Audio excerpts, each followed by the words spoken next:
Osmosis osmosis तो तुम्हारे batch में पढ़ा दिया है शायद।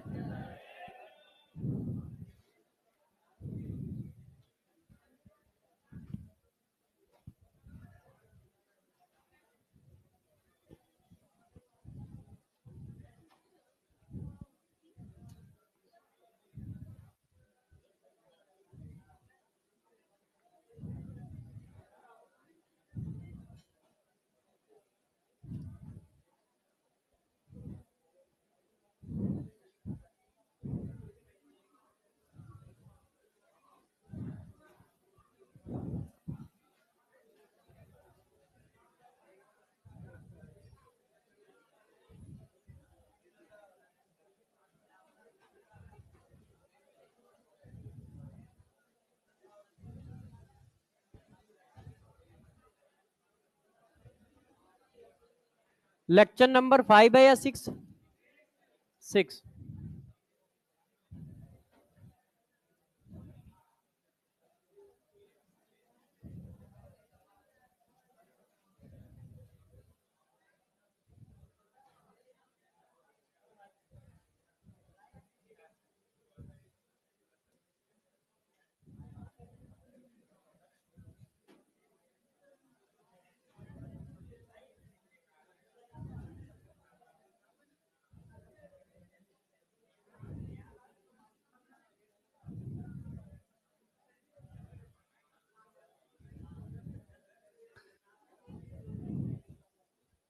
हाँ बच्चों, तो चलो अब धीरे धीरे चालू करेंगे। तो आप सभी बच्चों को एक बात बता देता हूं कि आप लोगों का जो लिक्विड सोल्यूशन है उसका असाइनमेंट मतलब एमपीएस और आरपीएस दोनों जो है डाल दिए हैं टेलीग्राम पे। एक एमपीएस डाला है और 5 आरपीएस डाले हैं। मतलब एक मंजिल प्रैक्टिस सीट होगा जिसमें 50 से ऊपर क्वेश्चन होंगे, पूरे चैप्टर के होंगे, और 5 चैप्टर वाइज टेस्ट होंगे जिसको आप आरपीएस कहते हो, रिवीजन टेस्ट सीट कहते हो। तो रिवीजन प्रैक्टिस सीट बोलते हैं, मगर आप चाहो तो उसको प्रैक्टिस के फॉर्म में यूज कर लो, चाहो आप उसको टेस्ट के फॉर्म में यूज कर लो कि पढ़ लिया 50-60 क्वेश्चन कर लिए।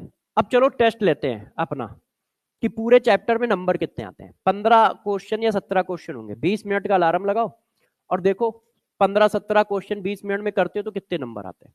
20 मिनट ले लो, 22 मिनट ले लो, 25 मिनट ले लो, क्योंकि फिजिकल है तो थोड़ा कैलकुलेशन रहती है। और या फिर आप उसको एज ए प्रैक्टिस सीट की तरह ही लगा लो, वो आपके ऊपर है कि आप उसको प्रैक्टिस सीट की तरह लेना चाहते हो या 5 टेस्ट की तरह लेना चाहते हो, क्योंकि 5 ऐसी सीटें हैं, 1 2 3 4 5, और पूरे चैप्टर की है। ऐसा नहीं किसी सब टॉपिक के क्वेश्चन होंगे, पूरे चैप्टर के क्वेश्चन है। तो आप उसको चाहो तो टेस्ट की तरह लो और चाहो आप उसको प्रैक्टिस सीट की तरह लो।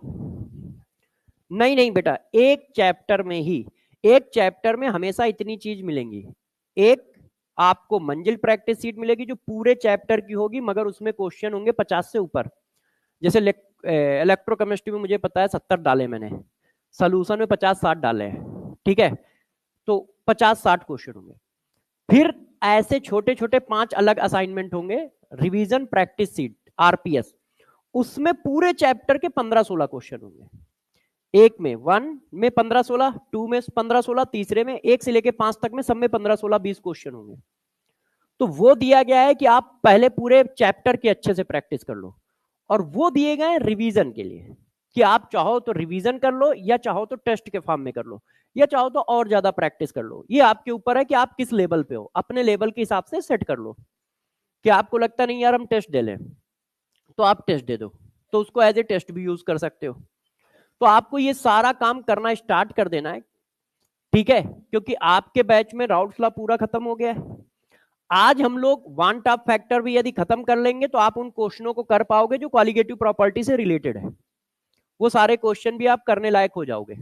तो फिर उसके बाद हमारा आइडियल, नॉन आइडियल और हेनरीज लॉज वाला पोर्शन बचेगा, तो वो भी खत्म हो जाएगा। तो हम लोग स्टार्ट करेंगे, ठीक है। तो आप सभी बच्चों को बस यही करना है कि प्रैक्टिस ज्यादा से ज्यादा करो, अपने ऊपर ज्यादा से ज्यादा फोकस दो। यदि मान लो, देखो निगेटिव पॉजिटिव जो भी होता है आप अपना बेस्ट दोगे, मान लो नीट नहीं होता है, हम कहते हैं नीट नहीं होता है, ठीक है, तो यार बीडीएस तो मिलेगा, बीडीएस नहीं होता है, नर्सिंग तो मिलेगा, नर्सिंग नहीं होगा तो अगली साल एमबीबीएस मिलेगा। मगर इस साल की प्रिपरेशन अगली साल काम आएगी, ये आप सबको पता है। हम लोगों की प्रिपरेशन हम लोगों के काम आ रही है। ऐसा थोड़ी जो पढ़ा है और जो सीखा है वही तो काम आ रहा होगा। तो यदि तुम इस बार पूरी जान लगा के पढ़ते हो, तो यदि मान लो अनफॉर्चुनेट हम नहीं हो पाए सक्सेस, तो अगले साल आपको कम पढ़ना पड़ेगा, या अगले साल आप रैंक की तैयारी कर रहे होगे कि नहीं यार चलो इस बार 100 मतलब 700 नंबर की तैयारी करते हैं, और यदि लग गया तो इसी बार सेलेक्ट हो गए। मगर यदि आधा अधूरा रखोगे, अपने को बार बार छोड़ते रहोगे कि नहीं यार 200 आ रहे हैं तो इस बार तो नहीं होगा, अगले बार करेंगे, तो फिर तुम जिंदगी में नहीं सेलेक्ट होगे, तुम्हें दूसरे काम पे लग जाना चाहिए, और वो भी नहीं कर पाओगे। उसका रीजन है तुम्हारा नेचर है कि हेडल आना भाग खड़े होना, जैसे ही उसमें प्रॉब्लम आना क्रिएट हो हमें अपना भागना है, प्रॉब्लम क्रिएट हो भागना है। और हर चीज में प्रॉब्लम आनी ही आनी है, क्योंकि जो कैरियर होता है बिना प्रॉब्लम सॉल्व करे बनता ही नहीं है, चाहे जिस तरह का हो। उसमें उस लेवल की प्रॉब्लम आएगी जो उसमें आनी चाहिए, वो तुम्हारे पास आएगी आएगी। तो फाइट मारो, देखा जाएगा। अभी आपके पास बहुत बड़ा समय है, पूरा दिसंबर पड़ा है, जनवरी पड़ा है, फरवरी पड़ा है, मार्च पड़ा है, अप्रैल पड़ा है, मई में जाके कहीं पेपर होना है। ठीक है, तो जिसको सेलेक्ट होना है उसके लिए खूब टाइम है, और जिसको नहीं होना है वो 10-12 साल और भी लगा रहे ना, तब भी उसके लिए टाइम कम ही रहेगा। क्यों? क्योंकि वो उस लेवल को कभी टच ही नहीं कर पाता है। इसी वजह से मैंने कहा है कि जिसके 200 नंबर आ रहे हैं वो पहले क्या करे, सिर्फ एक सब्जेक्ट का टेस्ट दे। 3 सब्जेक्ट के टेस्ट आते हैं ना, बायोलॉजी, केमिस्ट्री, फिजिक्स। जिनको 200-300 नंबर आ रहे हैं वो सिर्फ एक का टेस्ट दे के आए कि नहीं इस बार हम सिर्फ केमिस्ट्री का देंगे, और देखो क्या उसमें तुम 90% परफॉर्म कर पा रहे हो, क्योंकि तुमने बहुत छोटा सा सिलेबस लेके गए हो। और ये नहीं कर पा रहे हो, 80% 90% परफॉर्म नहीं कर पा रहे हो, इसका मतलब तुम्हें पढ़ने का भी तरीका नहीं पता है, तुम्हें अभी उसको सुधारना है, मेहनत नहीं करनी है, क्योंकि तरीका ही इतना गंदा है तो मेहनत करने से कुछ नहीं मिलेगा। इसका मतलब तुम्हें पढ़ना नहीं आता है। तुम क्या करते हो, जो मोटे मोटे टॉपिक होते हैं, हाईलाइटेड टॉपिक, बस उसको पढ़ते हो, उसके क्वेश्चन करके चले जाते हो। उससे क्या होगा, कभी हम सेलेक्ट नहीं होंगे चाहे पूरी जिंदगी निकल जाए। तो पहले तो ये पहचानो कि क्या हमारे पढ़ने का तरीका ठीक है। जैसे बहुत सारे बच्चे होंगे जिनके 300 आ रहे हैं, 400 आ रहे हैं। 300 नंबर 400 नंबर आना कोई खराब बात नहीं है, मगर ये तो पता चल जाए कि हमारे पढ़ने का तरीका ठीक है। तो हमारा फोकस सिर्फ नंबर बढ़ाने पे रहे, पता चला पढ़ने का तरीका ही गलत है, तो नंबर तो बढ़ेंगे नहीं क्योंकि तरीके गलत है। तो जिसको भी ऐसा फील हो वो सिर्फ एक सब्जेक्ट का टेस्ट दे के आए और कहे कि नहीं यार इसमें मुझे 85% से ऊपर परफॉर्म करना है, एनी हाउ पेपर चाहे वो इजी आए, टफ आए, आउट ऑफ द सिलेबस आए, उससे कोई मतलब नहीं है, उससे कोई मतलब नहीं है। हम 85% से ऊपर सॉल्व करेंगे, और यदि कर ले गए तो तुम समझ लेना तुम्हारी डायरेक्शन सही है, बस तुम्हारा हार्डवर्क कम है। मतलब ये हुआ कि 3 चैप्टर आते हैं तो तुम निपटा देते हो, मगर 10 चैप्टर को हैंडल करना हमें अभी नहीं आता है, इसका मतलब मुझे रिवीजन बढ़ाना है। मगर हमारा सब्जेक्ट को पढ़ने का तरीका सही है कि वो चाहे टफ दे या इजी दे, मगर हम इतना बड़ा सर्किल खींच के जाते हैं कि उस सर्किल में सब कुछ फंस जाता है। इसका मतलब पढ़ने के तरीके में दिक्कत नहीं है, सिर्फ इस बात की दिक्कत है कि इतना बड़ा सिलेबस हम ट्रैकल नहीं कर पा रहे हैं, क्योंकि हम हार्ड वर्क कम कर रहे हैं या हमारा रिवीजन कम है, बस ये प्रॉब्लम है। और यदि पढ़ने के तरीके में दिक्कत है तो फिर उसको इंप्रूव करो, फिर आप सब्जेक्ट पे ना जाओ कि नहीं 400 नंबर क्यों नहीं आ रहे हैं, फिर इस बात को देखो कि हाँ हमारे में दिक्कत कहाँ है। तो बहुत सारे तरीके होते हैं सिलेक्शन लेने के, अब उसमें से ये आपको सोचना होगा। हमको तो जो लगेगा वो तो मैं बताता ही रहूंगा साथ साथ में, मगर आपको भी अपने बारे में सोचना होगा कि यार हम इसको फाइट कैसे करें। प्रॉब्लम रहेगी रहेगी आएगी, हमारे पास भी तो प्रॉब्लम है। हम दिसंबर में आ रहे हैं, ठीक है, हमारे पास भी प्रॉब्लम है कि यार हमें दिसंबर में बुलाया गया है, अब हमारे पास जरा सा भी इधर उधर करने का कोई टाइम नहीं है, नेट सेट ऑफ लेक्चर्स हैं, उन्हीं में हम दोनों लोगों को मिलकर सिलेबस खत्म भी करना है। ऐसा नहीं कि मैं शुरू से पढ़ा रहा हूं तो थोड़ा सा रिलैक्स हो सकता हूं, ऐसा टाइम मुझे मिला ही नहीं है, मगर कोई बात नहीं, तब भी कर देंगे। क्यों? क्योंकि प्लानिंग पूरी सेट है। मैं पूरे लेक्चर की मतलब जितने भी लेक्चर होंगे सबकी पीपीटी पहले से बना के आया हूँ, सबके असाइनमेंट पहले से लेके आया हूँ, मुझे कुछ करना ही नहीं, मुझे बस खड़े होना है और पढ़ा देना है। क्यों? क्योंकि मैंने पहले सिचुएशन भाप रखी थी कि भाई लोग आने नहीं दे रहे, इसका मतलब जब आने देंगे तो एकदम टाइट सिचुएशन में ही आने देंगे, कि जब एकदम टाइट सिचुएशन हो जाएगी कि नहीं यार अब क्या है कराना है, तो एकदम टाइट सिचुएशन पे है कि हाँ दिसंबर जनवरी फरवरी 3 महीने हैं, और 3 महीने में 90 दिन के आसपास होंगे, उसमें से 10-15 दिन की छुट्टी होगी, 1-2 दिन का कुछ और होगा, 2-4 दिन हमारे नागे होंगे। तो इसका मतलब हम लोगों को मिलने वाली है 60 क्लास के आसपास, 60-65, और 60-65 क्लास में पूरा कराना है, ऊपर से वो कराना है जिसका 40% वेटेज है, 40% वेटेज फिजिकल केमिस्ट्री का वो कराना है, जिसमें टाइम भी लगता है क्योंकि क्वेश्चन ऊपर से नीचे तक सॉल्व करना पड़ता है, तो वो तो सॉल्व करना ही पड़ेगा, मगर हो जाएगा। क्यों? फिर किस बात का मेरा टैलेंट, किस बात का मेरा एक्सपीरियंस, किस बात की प्रिपरेशन, कि हमने प्रिपरेशन क्या करके आए हैं। तो बस इस बात पे है कि प्रॉब्लम सबके पास है, ऐसा नहीं कि मेरे पास नहीं है, मेरे पास भी है, मगर सॉल्व करो, आगे बढ़ो, कोशिश करो, कोशिश करोगे तो हो ही जाएगा सब कुछ। आप लोग टैलेंटेड हो, आराम से हो जाएगा, मगर करते रहो। नहीं हो रहा है कोई दिक्कत नहीं, करते रहो, ईमानदारी दिखनी चाहिए, बस करते रहो, कुछ ना कुछ हाथ जरूर आएगा, मेहनत करने वाले के हाथ में कुछ ना कुछ आता ही है। ऐसा नहीं होता है कि सारी मेहनत जीरो हो जाए, ऐसा कभी पॉसिबल ही नहीं हुआ है। कुछ नहीं कर पाओगे तो टीचर बन जाओगे। भाई टीचर कौन बन जाते हैं? जो फर्जी होते हैं वही टीचर बनते हैं। हाँ मैं तो पहले से कह के चल रहा हूँ यार। हाँ आगे पीछे हो गया सेट कर लेना, रिवर्स एविल का साइन लगा देता हूँ, इधर नहीं लगता है, रिवर्स एविल का साइन लगा देता हूँ, ठीक है, आगे पीछे। तो जरा देखो, तो आप लोग मेहनत करते रहो, कुछ ना कुछ आपके हाथ जरूर आएगा, क्योंकि टैलेंट तो आप लोगों के अंदर है ही है यार, बचपन से पढ़ाई करते करते यहां पहुंच गए। 12th पास होना क्या इजी काम नहीं है? इजी काम है कि नहीं? टफ है? अच्छा, अब टफ है, अब इजी है, हम लोगों के जमाने में नहीं था। क्वालिटेटिव प्रॉपर्टी पढ़ानी थी ना, ऑस्मोटिक प्रेशर ये सब पढ़ा दिया था। चलो आज जो पढ़ाएंगे उससे क्वेश्चन भी बनेंगे, ठीक है, आ जाओ। अब देखो यार, भाई का कहना है कि क्वालिटेटिव प्रॉपर्टी क्या होती है, तो देखो क्वालिटेटिव प्रॉपर्टी में क्या होता है, कैसे चलता है, ध्यान दीजिएगा। क्वालिटेटिव प्रॉपर्टी क्या है? हुआ क्या, ऐसी कोई भी प्रॉपर्टी, ऐसी कोई भी फिजिकल प्रॉपर्टी जो सिर्फ number of mole of solute पे डिपेंड करती हो और किसी चीज पे डिपेंड ही ना करती हो, कोई भी ऐसी फिजिकल प्रॉपर्टी जो सिर्फ number of mole of solute पे डिपेंड करती हो, ना सॉल्यूट के साइज पे, ना उसके नेचर पे कि वो कैसा है, आयनिक है, न्यूट्रल है, बड़ा है, छोटा है, पोलर है, नॉन पोलर है, इससे उसको कोई मतलब नहीं है। उसको मतलब है नंबर से, कि नंबर कितने हैं। तो क्वालिटेटिव प्रॉपर्टी क्या होती है? ऐसी फिजिकल प्रॉपर्टी जो सिर्फ number of mole of solute पे डिपेंड करती है। किस पे डिपेंड कर रही है? सिर्फ नंबर पे, ध्यान रखना, ओनली नंबर पे, ना तो साइज पे और ना उसके नेचर पे, कि वो आयन है या न्यूट्रल है या कैसा है, कोई फर्क नहीं पड़ता है। तो देखो क्वालिटेटिव प्रॉपर्टी क्या है? किसी पे नहीं, दोस्त physical property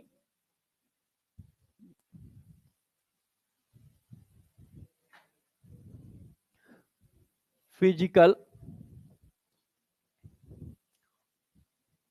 property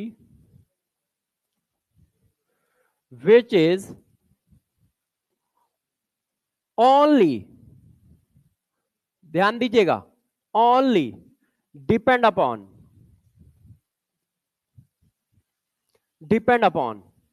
number of mole of solute particles,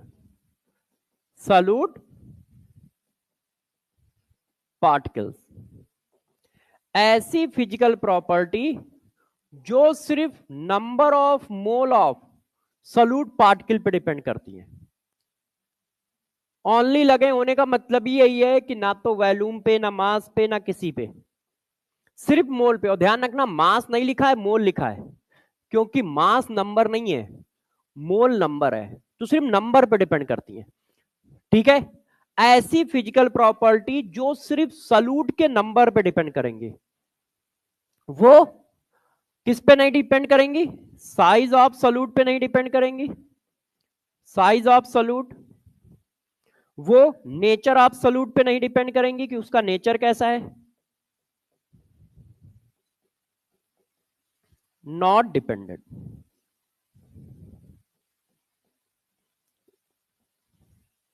वो सिर्फ इस बात पर डिपेंड करेंगे नंबर कितने हैं, बस। नेचर पे डिपेंड नहीं करेंगे, ठीक है, साइज पे डिपेंड नहीं करेंगे। इसका मतलब समझ रहे हो?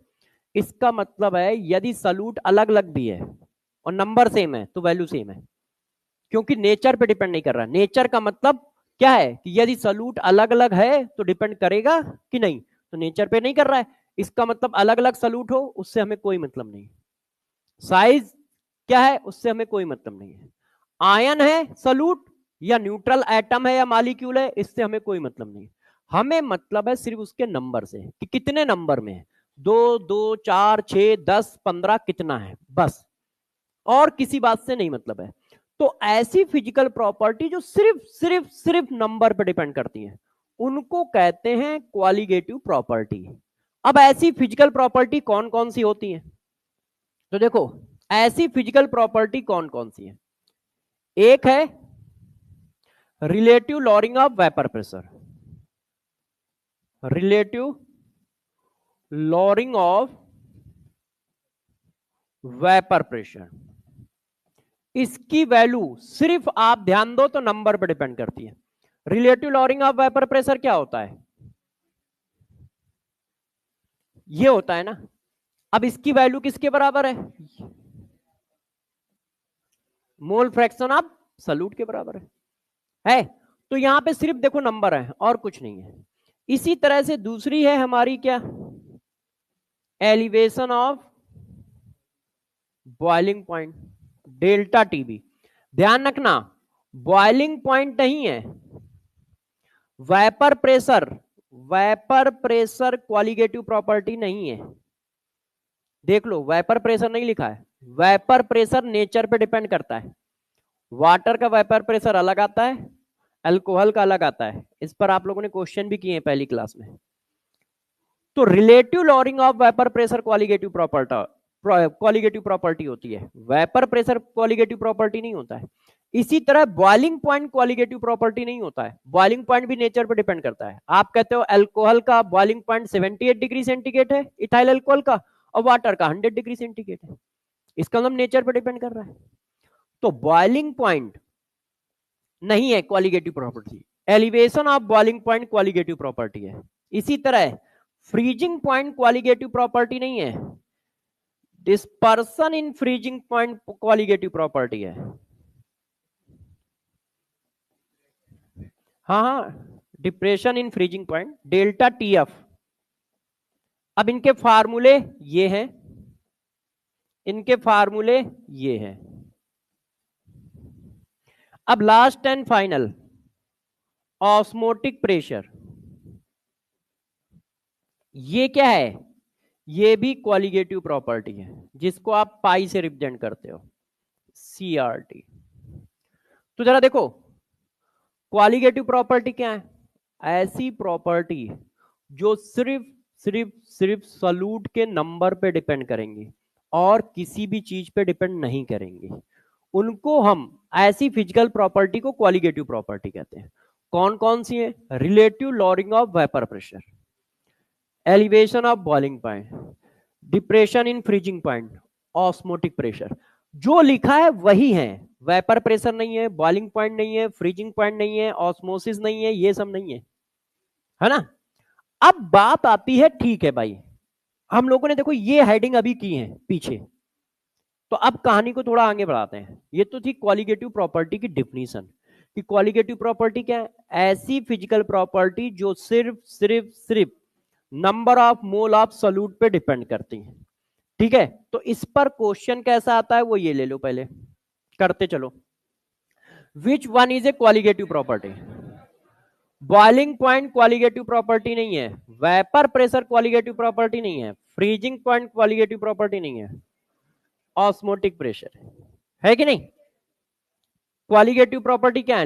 Relative lowering of vapour pressure, delta TB, delta TF, pi, ये हमारी क्वालिटेटिव प्रॉपर्टी। इसमें से ये देखो पाई लिखा है, ऑस्मोटिक प्रेशर, इसलिए हम लोगों ने इसको टिक कर दिया। क्लियर है? अच्छा, अब इसके आगे देखिए, जितना पढ़ाता जाऊंगा उतने क्वेश्चन कराता जाऊंगा, ठीक है। अब जरा देखो बच्चों, यहां तक बात सही हो गई।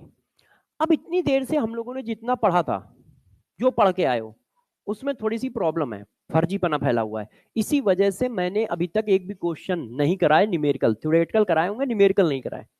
अब जरा गौर से समझिए, ये जो हम लोगों ने वैल्यू निकाली और डिफिनीशन पढ़ी और ये जो फार्मूले निकाले, इनमें प्रॉब्लम क्या थी कि एक्सपेरिमेंट करने से जो वैल्यू आ रही है डेल्टा टीबी की, और जो हम थ्योरी से निकालना है, थ्योरी मतलब इस फार्मूले से, वो बराबर नहीं आ रही है। 100 सॉल्यूशन पे मैंने एक्सपेरिमेंट किया तो 10 पे थ्योरी और एक्सपेरिमेंटल वैल्यू बराबर आ रही है, 90 पे बराबर नहीं आ रही है। जरा देखिए, मैंने क्या किया, 100 सॉल्यूशन का डेल्टा टीबी निकाला, तो 90 सॉल्यूशन में जो एक्सपेरिमेंट से डेल्टा टीबी आया और जो हमने पेन कॉपी पे कैलकुलेट करके निकाला, वो बराबर नहीं आ रहा है, और 10 पे आ रहा है।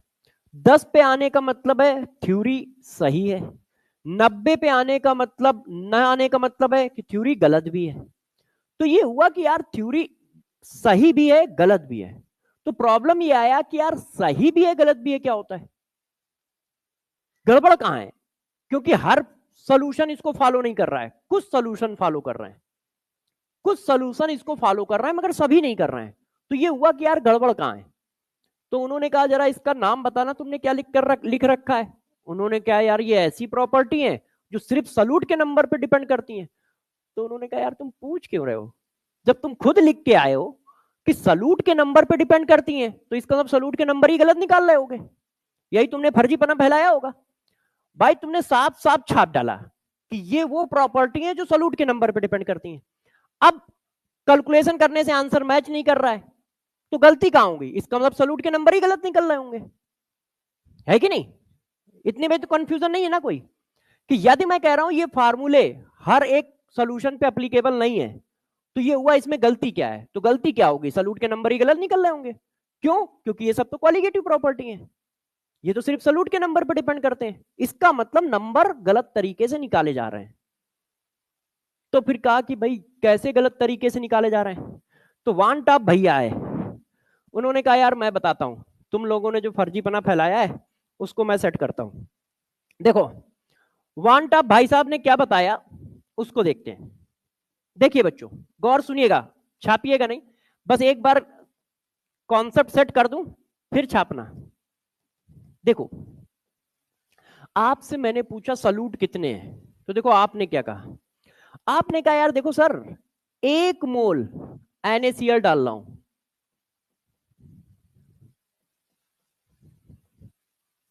मैंने कहा भाई कितने मोल सॉल्यूट डाल रहे हो, आपने कहा 1 मोल।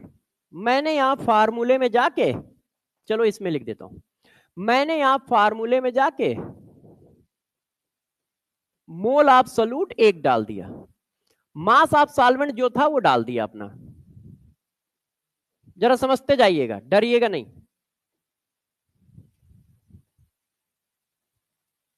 ऐसे डाल दिया और डेल्टा टी भी निकाल दिया। क्यों? क्योंकि आपने कहा देखो यार 1 मोल सॉल्यूट ऊपर से डालना है, वो आराम से निकल आएगा। कैसे निकल आएगा? भाई तुम्हारे पास तराजू है, तुमने NaCl लिया तराजू में डाला तो देखा अरे ये तो 58.5 ग्राम है, तुमने इसका मोल बना दिया, अरे 1 मोल आ रहा है, इसमें गलती है नहीं। क्यों? सदियों से ये थ्योरी हम लगा रहे हैं और मोल सबके सही निकल के आ रहे हैं, तो उसमें गलती है नहीं। अब तुमने कहा देखो मैंने 1 मोल उठा के पानी में डाले हैं और वहां पे मोल की वैल्यू 1 डाल दी। अब जरा देखो क्या हुआ, जब एक्सपेरिमेंट होता है तो थर्मामीटर यहां लगा होता है, थर्मामीटर आसमान में तो लगेगा नहीं, सोल्यूशन में लगेगा। बॉइलिंग पॉइंट किसका चेक कर रहे हो? सोल्यूशन का। तो थर्मामीटर कहां लगाओगे? सोल्यूशन में, है कि नहीं?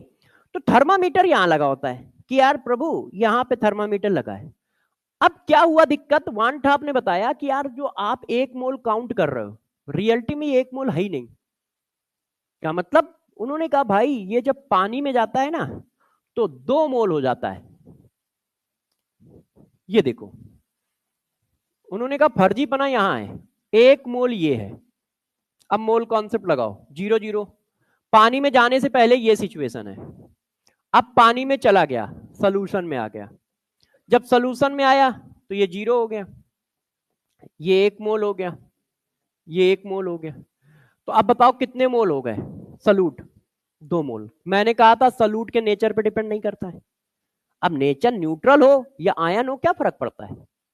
नेचर पे तो डिपेंड ही नहीं कर रहा है ना, नंबर पे कर रहा है। अब नंबर कितने हो गए? 2 मोल। अब तुम डाल 1 मोल रहे हो, जबकि रियलिटी में इसको कितना फील हो रहा है, थर्मामीटर को कितना फील हो रहा है? 2 मोल। थर्मामीटर कह रहा है ये क्या बवाल है, ये तो 2 मोल है, और तुम बता के आए थे 1 मोल। थर्मामीटर ने कहा नहीं, हम तो अलग रीडिंग देंगे क्योंकि हमारे तो 2 मोल सॉल्यूट है। ये कह रहा नहीं भाई, हमने तो 1 मोल डाले थे। तो आंसर अलग अलग आ रहा है। तो उन्होंने कहा यार जो तुम मोल डाल रहे हो ना, तुम फार्मूले में यहां के मोल डाल रहे हो, और जबकि एक्सपेरिमेंट में यहां के मोल हैं। और दोनों अलग अलग क्यों हैं? दोनों अलग अलग इसलिए हैं क्योंकि मॉलिक्यूल जब पानी में जा रहा है उसके पास 3 पॉसिबिलिटी है, या तो वो डिसोसिएट हो जाए, या वो एसोसिएट हो जाए, या कुछ ना करे। 3 ही चीज तो हो सकती है। एक मॉलिक्यूल पानी में गया तो क्या क्या कर सकता है भाई? या तो वो ब्रेक हो जाए, डिसोसिएट हो जाए, या एसोसिएट हो जाए, या कुछ ना करे। तो इन्होंने कहा, वान ठाप ने समझाया कि प्रभु ये पॉसिबिलिटीज हैं कि जब पानी में सलूट गया तो एक पॉसिबिलिटी है कि वो डिसोसिएट हो जाए, एक पॉसिबिलिटी है कि वो जुड़ जाए, एसोसिएट हो जाए, एक पॉसिबिलिटी है कि जैसा था वैसा ही रहे, मतलब ना जुड़े ना अपना डिसोसिएट हो। नो डिसोसिएशन और ना एसोसिएशन। ना तो वो डिसोसिएशन कर रहा है ना एसोसिएशन कर रहा है, कुछ नहीं कर रहा है, जैसे डाला था वैसे ही चला जा रहा है। तो उन्होंने कहा जब ये केस आता है तो आपके नंबर और थर्मामीटर को जो नंबर फील हो रहे हैं सेम आएंगे। 1 मोल डाला, 1 मोल महसूस होगा, तो दोनों की वैल्यू सेम आएगी। मगर जब डिसोसिएट होंगे तो नंबर बढ़ेंगे, जैसे बढ़ गए। एसोसिएट होंगे तो नंबर कम हो जाएंगे, क्योंकि जुड़ रहे हैं, जुड़ने से नंबर कम हो जाएंगे। तो जैसे ही दोनों के नंबर अलग अलग आए तो वैल्यू अलग अलग आएगी। क्यों? क्योंकि तुम ये नंबर डालते हो और वो क्या करता है, जो सोल्यूशन के अंदर है उस नंबर को फील करके वैल्यू निकालता है। तो लोगों ने कहा हाँ, ये बात तो हमें समझ में आ गई कि प्रॉब्लम कहां है। प्रॉब्लम समझ गए? प्रॉब्लम कहां है? जो फार्मूले मतलब 2 दिन से हम लोग जो पढ़ रहे थे उसमें प्रॉब्लम ये थी कि ये नंबर सलूट के डाले जा रहे थे, और थर्मामीटर यहां लगा होता है, वो ये नंबर फील करता है, और ये नंबर कुछ केसों में अलग अलग हो रहे हैं। किस केस में? जब डिसोसिएशन या एसोसिएशन हो रहा है। तो लोगों ने कहा ठीक है यार, आपने प्रॉब्लम निकाली, अब सोल्यूशन बताओ। उन्होंने कहा सोल्यूशन की कोई टेंशन ही नहीं है, बस ये वाले नंबर डाल दो, बस ये वाले नंबर डाल दो, खेल खत्म है। तो अब देखो ये वाले नंबर कैसे डाले गए, इतनी बात समझ गए हो ना सब लोग? तो वान ठाप ने कहा कि यार देखो, पहले कितने सलूट थे? Number of mole of salute. वान ठाप ने कहा कितने थे? सब लोगों ने बताया N1। सलूट के मोल को N1 मानते हो ना, सारे फार्मूले में N1 ही तो लिखा है आपने। तो उन्होंने कहा इतने थे। तो उन्होंने कहा एक काम करो, अब आप इतने लिख दो, number of mole of salute. उन्होंने कहा अब इतने हैं, IN1। जहां जहां सलूट के मोल है वहां वहां ये नंबर डाल दो। यहां N मोल थे, अब पानी के अंदर IN मोल है।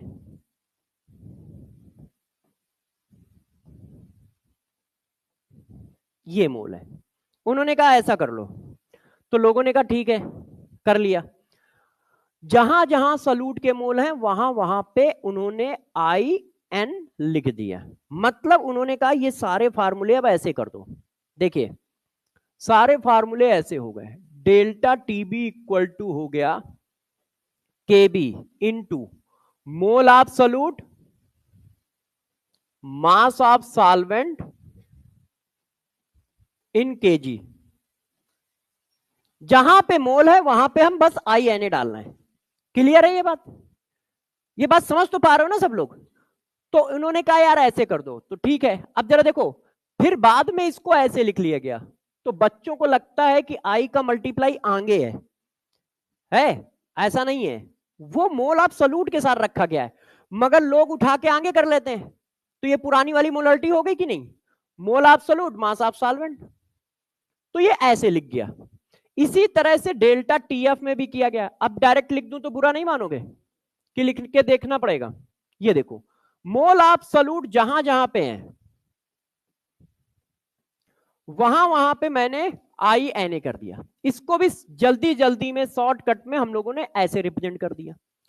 तो अब हमारा फार्मूला जो बना ये बना, delta T B equal to I K B M, delta T F equal to I K F M.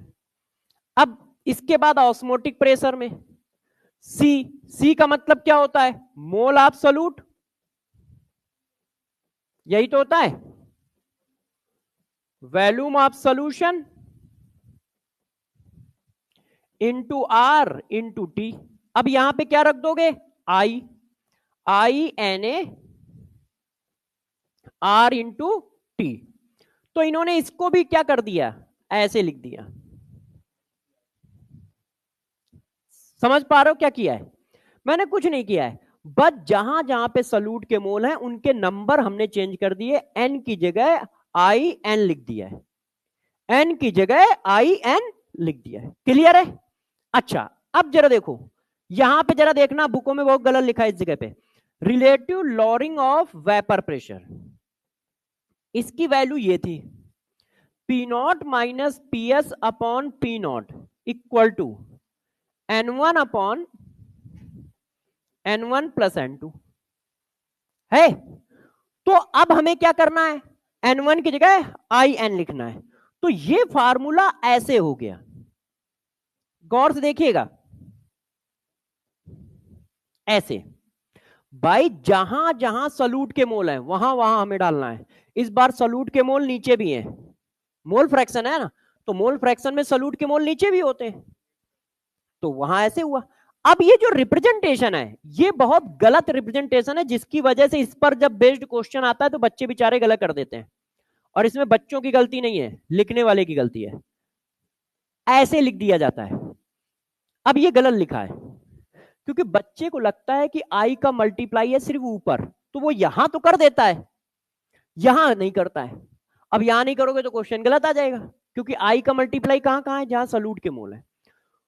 तो ये वाला फार्मूला आप ऐसे मत याद रखना, ये वाला ऐसे याद रखना, क्योंकि इसकी जरूरत जब भी पड़ी तो मान लो तुमसे गलती होनी होनी है। मेडिकल में इस पर बेस्ड क्वेश्चन आने के थोड़े चांसेस कम है, ठीक है, वैसे आ भी सकता है, जेई में तो 2-4 बार आ चुका है, डायरेक्ट फार्मूला ही लगाना है, तो ऐसा नहीं कि आएगा नहीं, मगर ये आया तो तुम गलत जरूर करोगे, क्योंकि आप ऐसे पढ़ते हो कि relative lowering of vapour pressure equal to I into N A, तो तुम आई का क्या करोगे? आई रखोगे और मोल फ्रैक्शन रख दोगे, ये गलत हो गया। आई रख के मोल फ्रैक्शन रखा मतलब तुमने ऊपर तो आई किया, नीचे नहीं किया है। तो ध्यान रखिएगा, वांट ऑफ फैक्टर जो आई है। तो अब क्या है, ये जो फार्मूले हमारे बन के तैयार हुए, ये वाले, ये जो फार्मूले बन के तैयार हुए, ये बच्चों यूनिवर्सल फार्मूला है, applicable for all type of solution,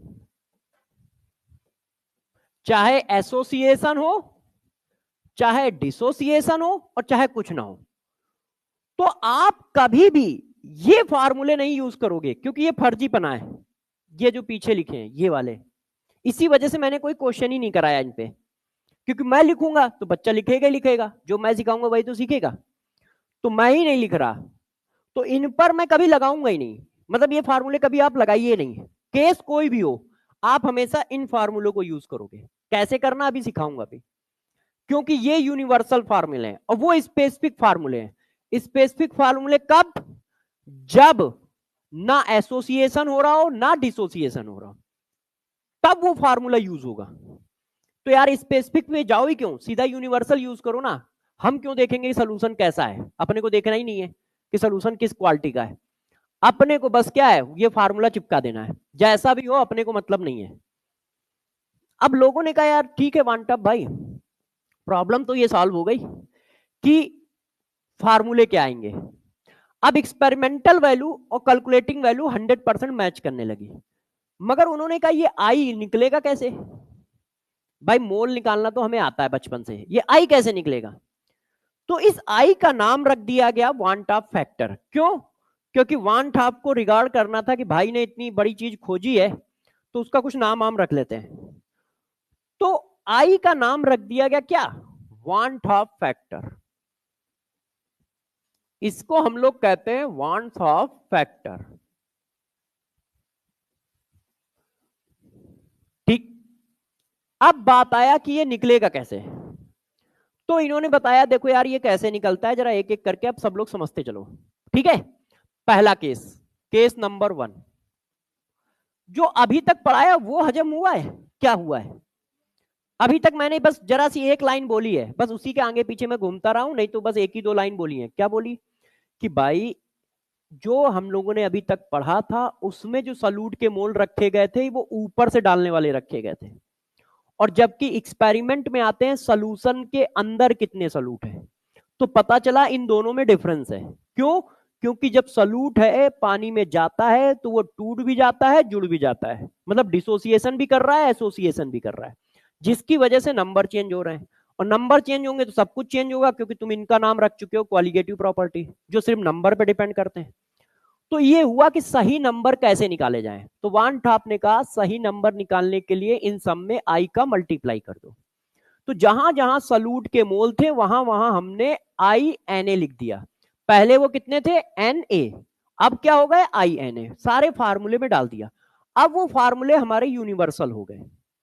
अब बात आई ये निकलेंगे कैसे। तो केस नंबर 1 देखिए, जब ना तो एसोसिएशन हो रहा हो और ना डिसोसिएशन हो रहा हो, तो भाई जब एसोसिएशन डिसोसिएशन नहीं हो रहा है तो इस केस के लिए तो हमारे पुराने वाले फार्मूले सही थे, है कि नहीं? तो यहां पर उन्होंने कहा कि आई की वैल्यू हमेशा 1 होगी। जब एसोसिएशन डिसोसिएशन नहीं होगा तो आई की वैल्यू हमेशा 1 होगी।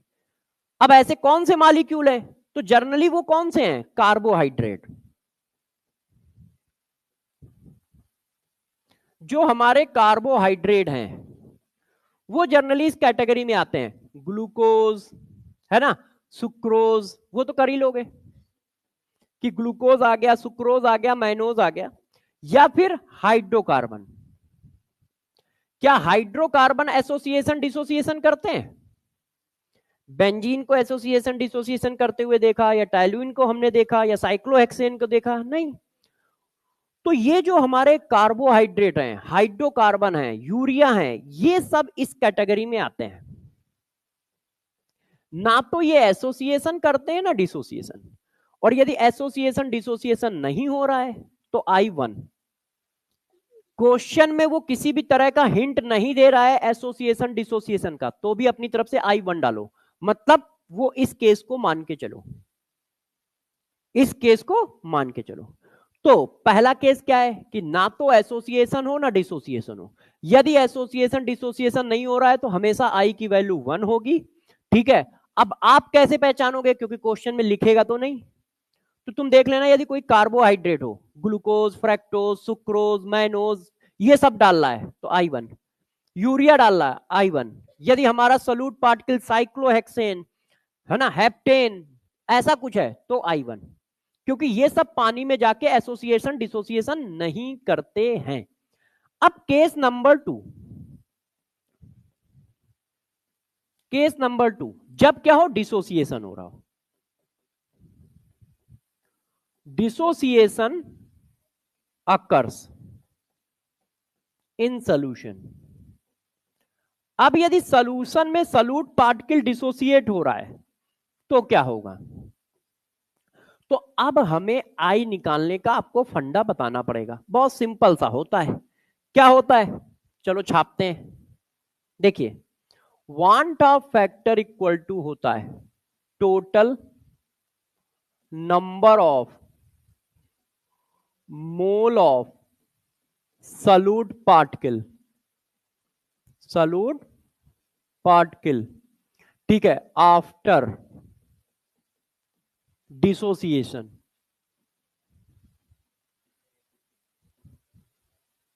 डिवाइडेड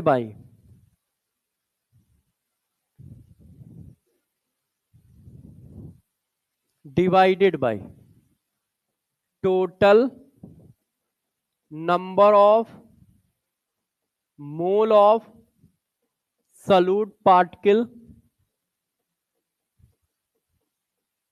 बिफोर डिसोसिएशन, या इसको कह सकते हो इनिशियली टेकन, जो आपने शुरुआत में लिए हैं इनिशियली। इन दोनों के रेशियो को आई कहते हैं। डिसोसिएशन होने के बाद सॉल्यूट के कितने मोल हैं और शुरुआत में कितने थे। डिसोसिएशन होने के पहले और डिसोसिएशन होने के बाद सॉल्यूट के मोल। प्रभु इधर भी देख लो यार, उनको तो देख ही लोगे यार, ऐसी क्या बात। भाई तुम आधे घंटे के लिए इनके साथ भी चले जाना, मतलब आराम से देख ले। अब यहाँ क्या है, अरे यार तुम लोग कुछ भी सोच लेते हो, हम वहां तक पहुंच ही नहीं पाते, लौंडे पहले पहुंच जाते। मेरा मतलब है कि यहाँ देखो क्या है, पढ़ाई चल रही तो वो देख नहीं पा रहा, फोकस नहीं हो पा रहा है। आराम से आधे घंटे ले जाएगा तो वहां अपना पार्क में बैठ के एक दूसरे से फोकस कर लेंगे, इसमें क्या। अरे तुम लोग यार, अच्छा इधर देखो इधर, ये बच्चे हैं आजकल के, कुछ भी सोचते रहते हैं। देखिए ए ए मॉलिक्यूल थे प्रभु, एक मोल था, एक मोल था, ब्रेक होके एन मोल हो गया है कि नहीं। देखो एक मोल था, ब्रेक होके एन मोल हो गया, नंबर बढ़ रहे हैं, है ना, नंबर बढ़ रहे हैं, एक मोल से एन मोल हो रहा है, इसका मतलब नंबर बढ़ रहे हैं तभी होगा जब एन ग्रेटर देन 1 हो, नहीं तो कैसे बढ़ रहे हैं। तो देखो डिसोसिएशन हो रहा है, एक मोल था एन मोल हो गए, तो पहले इसके मैंने लिए 1 0 टी इक्वल टू 0 पे 1 माइनस अल्फा। क्यों भाई, हो सकता है 100% डिसोसिएट ना हो, पार्सली डिसोसिएट हो रहा हो। कोई वीक एसिड डाल दोगे, वीक बेस डाल दोगे, या कोई ऐसा सॉल्ट डालोगे जो 100% डिसोसिएट नहीं हो रहा है, तो हमें अल्फा यूज करना पड़ेगा। क्यों, क्योंकि पार्सली डिसोसिएशन है। तो मैंने क्या किया, 1 माइनस अल्फा, तो ये कितना आया। अब ये क्या है, इन सोल्यूशन, ये सोल्यूशन के अंदर की बात चल रही है। अब जरा देखो यहां पर एक बात बताता हूं, यहां पे कंफ्यूजन आ सकता है कि सर आपने जबरदस्ती 1 क्यों ले लिया, 2 ले लो, 10 ले लो, एन ले लो, कुछ भी ले लो, 1 क्यों लिया। तो गौर समझना, अल्फा जो है, वैसे अल्फा के बारे में डिटेल हम लोग केमिकल इक्विलिब्रियम में देंगे, मगर थोड़ा बता देता हूं। अल्फा एक फ्रैक्शन है, आपको फिजिक्स में पढ़ाया गया है यूनिट एंड डायमेंशन में कि सेम वैल्यू से सेम वैल्यू माइनस प्लस की जाती है। अब 10 किलो से 3 मीटर तो माइनस नहीं कर दोगे, 10 किलो से कोई किलो ही माइनस होगा ना, मतलब दोनों सेम कैटेगरी के होने चाहिए। तो अल्फा क्या है, फ्रैक्शन, और फ्रैक्शन की मैक्सिमम वैल्यू 1। यदि क्वेश्चन परसेंटेज में होता तो हम 100 लेते हैं, फ्रैक्शन में चल रहा है तो 1। इसीलिए जब भी आप अल्फा माइनस करते हो तो 1 से माइनस करते हो, क्योंकि अल्फा एक फ्रैक्शन है और फ्रैक्शन की मैक्सिमम वैल्यू 1 होती है, तो हम 1 ले लेते हैं। ठीक है, तो हम 1 ले रहे हैं, तो 1 लेने के पीछे रीजन समझ रहे हो, क्योंकि अल्फा एक फ्रैक्शन है, तो फ्रैक्शन से फ्रैक्शन माइनस होगा। नहीं तो फिजिक्स वाले दौड़ा लेंगे कि केमिस्ट्री में कुछ भी है ना, तो ऐसा थोड़ी होगा, एक्सेप्शनल अपना ऑर्गेनिक इनऑर्गेनिक में भी चिपकेगा, फिजिकल में नहीं चिपकेगा। तो फ्रैक्शन से फ्रैक्शन माइनस होगा, इसलिए 1 लिया जाएगा हमेशा, क्योंकि आप माइनस कर रहे हो अल्फा को। तो अच्छा, जब हमने ये कर दिया तो अब देखो हमारा फार्मूला क्या है, देखो total number of mole of solute particle after dissociation. अब डिसोसिएशन होने के बाद सॉल्यूट कितने हैं, ये सॉल्यूट है और ये सॉल्यूट है, ये दोनों सॉल्यूट ही तो है भाई। हमें क्या चाहिए, नंबर चाहिए, ये सॉल्यूट ही तो ब्रेक हो रहा है, तो ये सॉल्यूट है पूरा, और नेचर से मतलब नहीं है, जबकि ये सॉल्यूट अलग हुआ, ये अलग हुआ, मगर नेचर से भाई ने कहा था मतलब ही नहीं है कॉलिगेटिव प्रॉपर्टी में, है कि नहीं। तो टोटल कितने हो गए, जोड़ दो, तो मैं जोड़ दूं 1 minus alpha plus N alpha, total number समझ में आए। और इनिशियल कितने हैं, एक, ये तो 0 है, तो 1 प्लस 0 सेटिंग कर लो, तो ये आ गया देखो। ये देखिए, है कि नहीं? देखो ये सब क्या है, दिमाग की उपज है। अब मान लो गंदा है तो उस वर्ड की मीनिंग गंदी समझोगे, अब मान लो दिमाग में सब सही है तो उस वर्ड की मीनिंग सही समझोगे। तो ये सब तो खेल दिमाग का है कि आपके अंदर गंदगी कितनी है कि नहीं? देखो I equal to 1 + n-1 into alpha आ गया। 1 से डिवाइड करते हैं तो कोई फर्क पड़ता है? नहीं पड़ता है। तो देखो I equal to total mole after dissociation, dissociation के बाद इतने डिवाइडेड बाय इनिशियल मोल, ये 1 ये 0। तो ये देखोगे, अब हम लोग देखो एक बार प्रूफ कर दिया है, अब हम लोग कभी प्रूफ नहीं करेंगे, फर्जीपना नहीं फैलाएंगे। यदि किसी बच्चे को यहां से यहां तक की बात ना भी समझ में आए तो वो टेंशन न ले, क्योंकि ना तो ये पेपर में आने वाली है ना कुछ, मगर पहली बार है तो हम करके दिखा रहे हैं, आपको सिर्फ ये यूज करना है। तो देखो वन टॉप फैक्टर की वैल्यू आ गई 1 + n-1 इंटू अल्फा।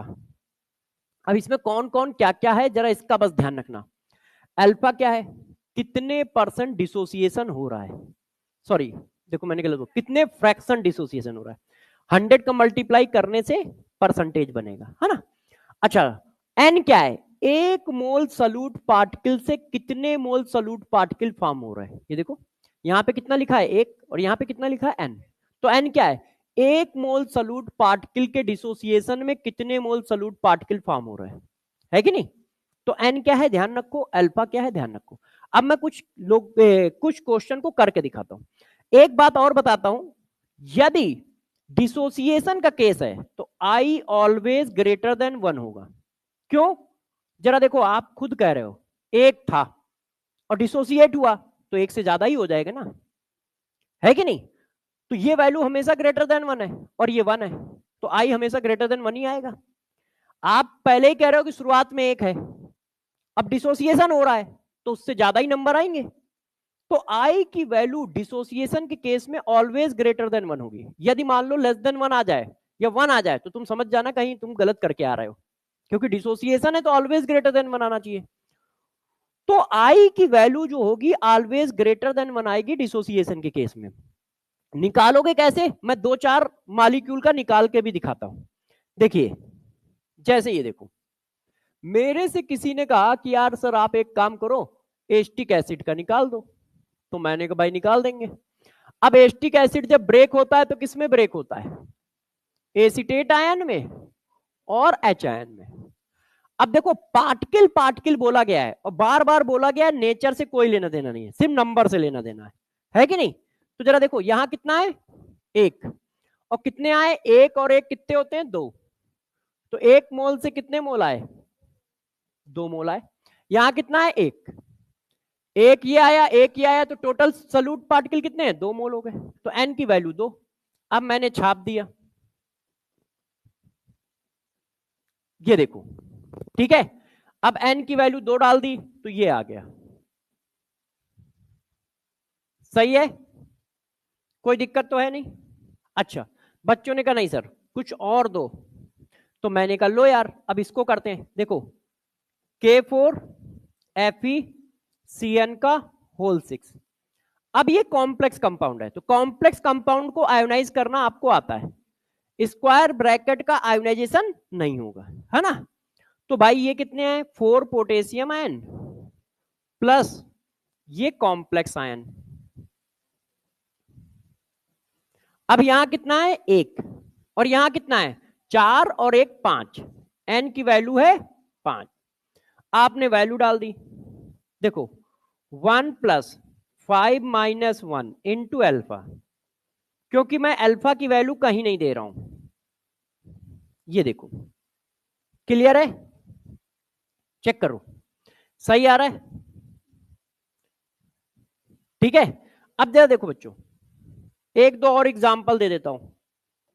अब जरा इसको देखो यार, जहां पे आपको थोड़ा गड़बड़ हो सकती है, K2HgI4, देखो ये भी एक कॉम्प्लेक्स कंपाउंड है, मगर वो बदमाशी क्या करते हैं इसको कॉम्प्लेक्स फॉर्म में शो नहीं करते हैं K2HgI4 को, जबकि ये कॉम्प्लेक्स कंपाउंड है। ये आप सभी बच्चों ने ये टेस्ट ऑफ अमोनिया पढ़ा है तो उसमें बनता है, उसमें यूज होता है टेस्ट ऑफ अमोनिया में।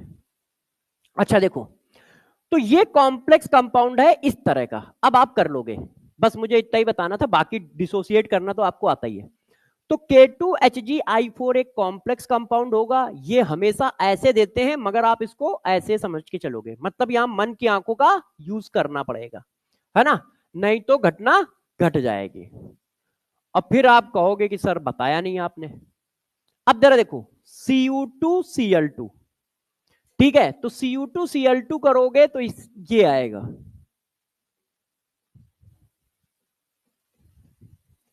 यहां पे गलती क्या होती है, बच्चे इसको गलत तरीके से ऐसे ब्रेक कर देते हैं, ये ध्यान रखिएगा, यहां पे बच्चों से गलती होती है, कुछ मॉलिक्यूल जो बच्चे गलत ब्रेक कर देते हैं उनको मैं लिख रहा हूं, उनको लिख रहा हूं, ये देखिए, बच्चे जैसे ही इसकी ऑक्सीडेशन नंबर +1 निकालते हैं तो ऐसे ब्रेक करते हैं ना, +1 को इस तरह से ब्रेक नहीं करते हैं, है, तो ध्यान रखना इसमें से CO2, चलो जो केस आता है पेपर में वही वाला लिख देता हूं, जो पेपर में आता है वो वाला लिख देता हूं, ये वाला पेपर आया हो, ये पेपर में आया हुआ है, इसलिए मैं भी यही लिख देता हूं, जैसे आपको पता रहे कि आया कौन सा है।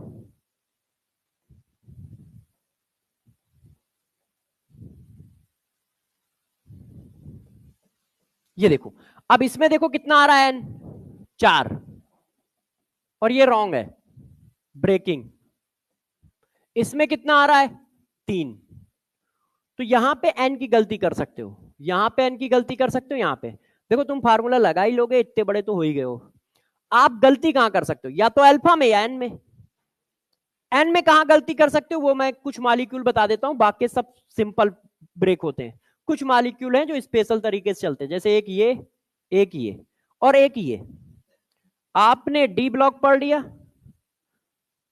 तो डी ब्लॉक में आपने ये बात पढ़ी है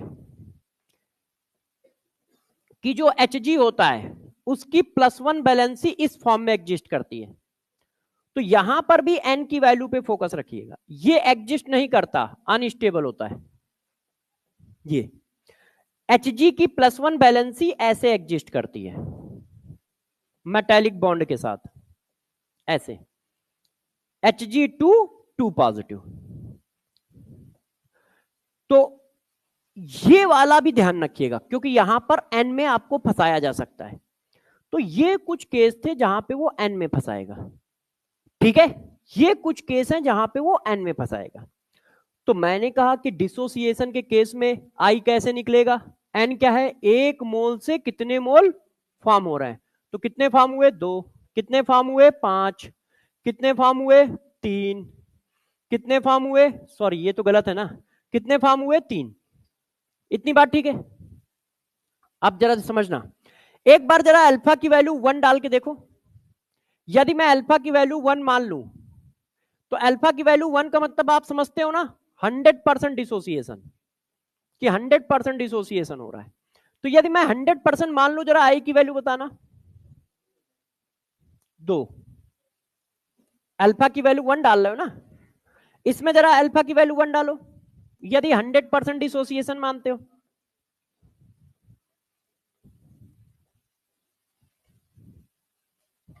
ठीक है, अब आप देखो एन की वैल्यू देखो, आई की वैल्यू देखो, सेम आ रही है, एन कितना है 2, आई कितना है 2, एन कितना है 5, आई कितना है 5, यदि 100% डिसोसिएशन हो रहा है तो आई मत निकाला करो, जो एन है वही आई है, देखो जब एन 2 था, किधर गया यार वो, एन 2 था आई 2 आया, एन 5 है आई 5 आया, मगर कब, जब 100% डिसोसिएशन मान के चल रहे हो, तो जब 100% डिसोसिएशन हो तो आप हमेशा ध्यान रखना एन और आई की वैल्यू सेम रहेगी, देख लो आप, है, तो इस बात को मैं यहां छाप भी देता हूं, इफ अल्फा की वैल्यू यदि 1 है, ठीक है, 1 का मतलब 100% डिसोसिएशन है, तो आई की वैल्यू एन के बराबर होगी, आई की वैल्यू क्या होगी एन के बराबर, ये बात समझ पाए कैसे आई, चेक कर लो, जब आप 100% डिसोसिएशन ले रहे हो आई और एन बराबर है, तो हमें क्वेश्चन करना होगा तो हम आई निकालते नहीं घूमेंगे, यदि वो परसेंटेज ऑफ डिसोसिएशन की कोई बात नहीं कर रहा है, इसका मतलब आपको अपनी तरफ से 100% लेके चलना है। यदि 100% नहीं होगा तो भाई को बताना पड़ेगा। हमको कैसे आएगा यार, सपना थोड़ी आएगा, कोई हरी चटनी वाले तो है नहीं कि हाँ भाई 20% डिसोसिएशन, ऐसा तो होगा नहीं। तो भाई तुम बताओगे तब हम कर पाएंगे, तो उसको अल्फा देना पड़ेगा। और यदि अल्फा की चर्चा ही नहीं कर रहा है तो इसका मतलब 100% है, तो आई और एन आपस में बराबर है। क्लियर है ये बात? अच्छा, तो हम लोगों ने कहा कि डिसोसिएशन के केस में आई की वैल्यू हमेशा ग्रेटर देन 1 होगी। अल्फा यदि 100% है तो आई और एन बराबर होंगे। फार्मूला है I equal to 1 plus N minus 1 into alpha. अब बात करते हैं एसोसिएशन की। देखो, अब मान लो केस नंबर 3 एसोसिएशन हो रहा है। अब क्या हो रहा है? एसोसिएशन। एसोसिएशन का मतलब क्या होता है? जुड़ना। तो जरा देखो, जुड़ेगा तो कैसे जुड़ेगा? एन मोल थे और जुड़ के कितने हो गए? 1 मोल। ये देखो, एन मोल थे, 1 मोल हो गए, और एन क्या है? Greater than 1। मतलब 2 मोल 3 मोल से आप कितना बना रहे हो? 1 मोल बना रहे हो, तो मोल कम हो रहा है। देख लो आप, 2 मोल 3 मोल से आप 1 मोल बना रहे हो, मोल क्या हो रहा है? कम। चेक करो, एसोसिएशन का केस है इतना, ठीक है। अच्छा, अब वही काम फिर से कर दो। टी इक्वल टू 0 पे 1 माइनस अल्फा। अब जरा देखो ये कैसे निकाला, मैं दिखा देता हूं, ध्यान दीजिए सब लोग, इधर ध्यान दीजिए। देखो, आपने अल्फा ब्रेक किया तो ये अल्फा अपॉन एन कैसे आया? गौर से ध्यान दीजिए सब लोग। जब एन मोल थे तो अल्फा फॉर्म हो रहा था, 1 मोल है, सॉरी एन मोल है तो कितना फॉर्म हो रहा है? एन मोल से 1 फॉर्म हो रहा है, तो अल्फा मोल से कितना फॉर्म होगा? यही तो करना है। तो एन मोल से 1 फॉर्म हो रहा है, एन मोल से 1 फॉर्म हो रहा है, तो 1 मोल से कितना फॉर्म होगा? अल्फा मोल डिसोसिएट होंगे तो कितना होगा? एन मोल से 1 मोल फॉर्म हो रहा है, 1 मोल से 1/n मोल फॉर्म होगा, तो अल्फा मोल के डिसोसिएशन से कितना फॉर्म होगा? एन अल्फा, है ना, अल्फा बाई एन। अब जरा देखो यार बच्चों, हमने फिर वही फार्मूला लगाया, total mole of solute particle after association. Formula वही है एसोसिएशन के केस में, एसोसिएशन के बाद, डिसोसिएशन के केस में डिसोसिएशन के बाद। अब आप इसको सॉल्व करो, तो जब इसको सॉल्व करोगे तो ये आ जाएगा, चेक कर लो, जब इसको सॉल्व करोगे तो ये आ जाएगा 1 minus alpha plus alpha upon N, तो अल्फा कॉमन ले लोगे, तो अल्फा कॉमन लोगे तो क्या आएगा? 1 plus 1 upon N minus 1 into alpha, है कि नहीं? अब आप देखो दोनों फार्मूले में डिफरेंस कहां है। यदि आप अच्छे से देखो तो यदि मैं इस एन को, फार्मूला किधर है, हाँ, जब एन लिखा होता है तो डिसोसिएशन है, और इसी एन को 1/n कर दो तो एसोसिएशन हो गया। तो हमें याद कैसे रखना है? आप डिसोसिएशन का याद रखो, एसोसिएशन के केस में इसी को 1/n कर देना। देखो 1 plus N minus 1 into alpha, तो 1 plus 1 upon N minus 1 into alpha, जैसे ही कर दोगे वैसे ही देखो एसोसिएशन का केस आ गया, ये देखो है। अच्छा, अब एसोसिएशन हो रहा है तो आई की वैल्यू हमेशा क्या होगी? Less than 1। क्यों? देखो, 1 मोल थे और जुड़ गए तो 1 से कम ही हो जाएंगे, है कि नहीं? 1 मोल थे और जुड़ गए तो 1 से कम ही हो जाएंगे, तो आई ऑलवेज लेस देन 1 आएगा एसोसिएशन के केस में। कभी भी वो 1 से के बराबर या 1 से बड़ा नहीं आ सकता है। आ रहा है इसका मतलब कहीं पर गड़बड़ हुआ है, यदि आ रहा है तो इसका मतलब कहीं पर गड़बड़ हुआ है। इतनी बात ठीक है? सही है। अच्छा, अब यहां तक हम लोग खींच लाए हैं तो आगे बढ़ जाते हैं। अब जरा देखो, यदि अल्फा 100% है, यदि अल्फा 100% है तो जरा आई की वैल्यू बताओ, चेक करो।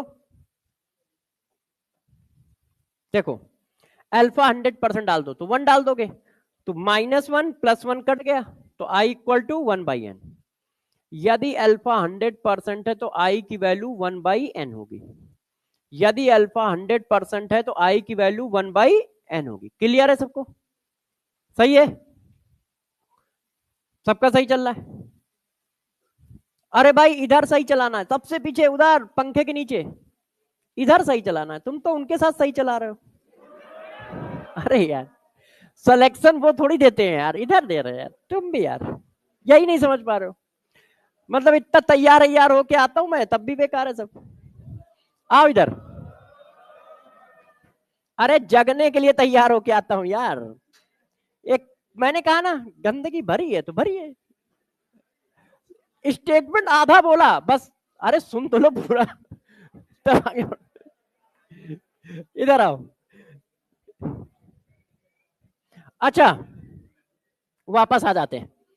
तो देखो यहां तक बात हो गई। अब इसके थोड़ा सा केस ध्यान रखना, क्योंकि यहां पर बच्चे थोड़ी थोड़ी गलती कर देते हैं, वैसे तो सारे समझदार दिखते हैं। देखो इधर ध्यान दीजिए, एसिटिक एसिड क्या होता है? डिसोसिएशन करता है ना? अब देखो जितने भी एसिड हैं, इधर ध्यान दो बच्चों, जो हमारे कार्बोक्सिलिक एसिड है, ये क्या करते हैं पोलर सॉल्वेंट में, ध्यान दीजिए, ये सब पोलर सॉल्वेंट में डिसोसिएशन करेंगे। मतलब जैसे तुमने इनको वाटर में डाल दिया तो ये डिसोसिएशन करेंगे, ठीक है। अल्कोहल में डालोगे तो ये डिसोसिएशन करेंगे।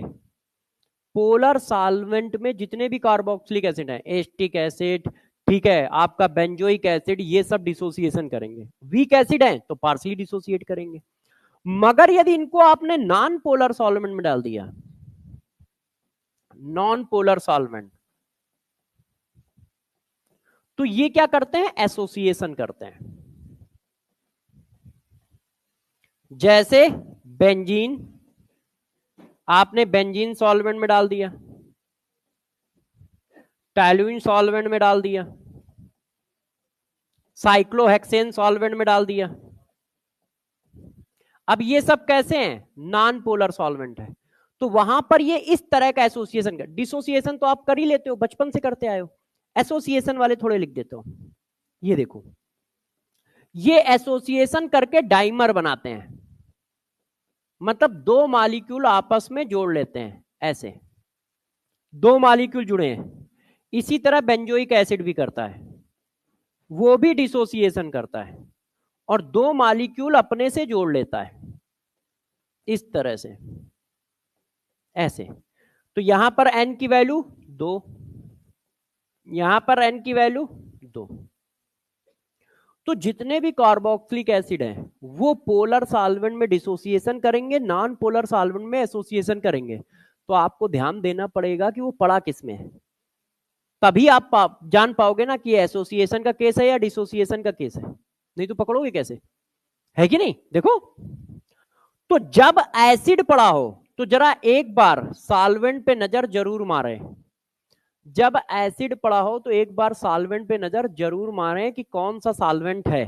इन जनरल इक्वस सॉल्वेंट चल रहा होता है, मगर सॉल्वेंट यदि बेंजीन है तो एसोसिएशन हो जाएगा, साइक्लोहेक्सीन है तो एसोसिएशन हो जाएगा, क्योंकि नॉन पोलर सॉल्वेंट है। हाँ अरे प्रभु एन यहां पर है, ये देखो, है ना? तो एन यहां है, एन की वैल्यू 2, एन की वैल्यू 2। क्लियर है? अच्छा इसी को थोड़ा और आगे बढ़ाते हैं। हाँ कोई नहीं लिख लो। इसी तरह फिनॉल है, फिनॉल भी पोलर सॉल्वेंट में डिसोसिएशन करता है। आप फिनॉक्सियाइन बनाते हो ना, तो इसका मतलब क्या है, वो पानी में डिसोसिएट होता है, मगर नॉन पोलर सॉल्वेंट में वो भी एसोसिएट होता है।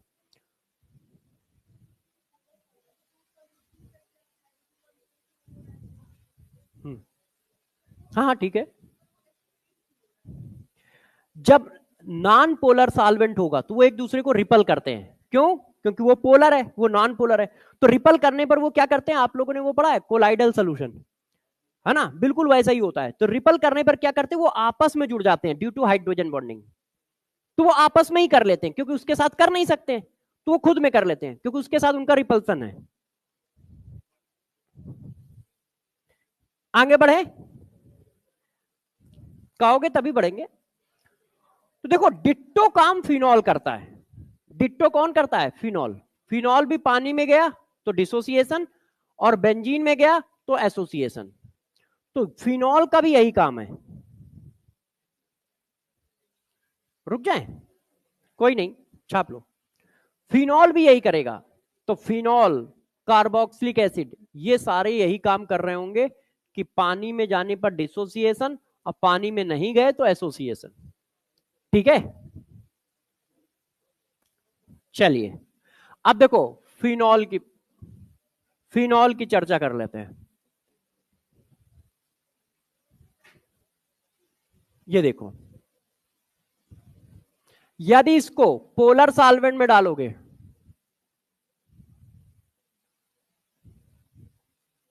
तो ये क्या करेगा,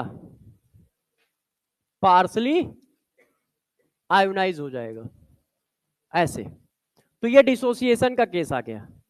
मगर यदि आपने इसको नॉन पोलर सॉल्वेंट में डाल दिया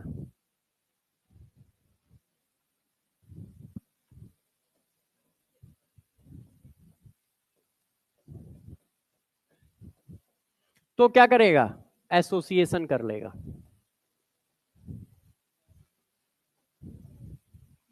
ये देखो, तो ये हमें ध्यान रखना पड़ेगा कि फिनॉल पड़ा है तो सॉल्वेंट कैसा है, एसिड पड़ा है तो सॉल्वेंट कैसा है, और बाकी वो खुद देगा।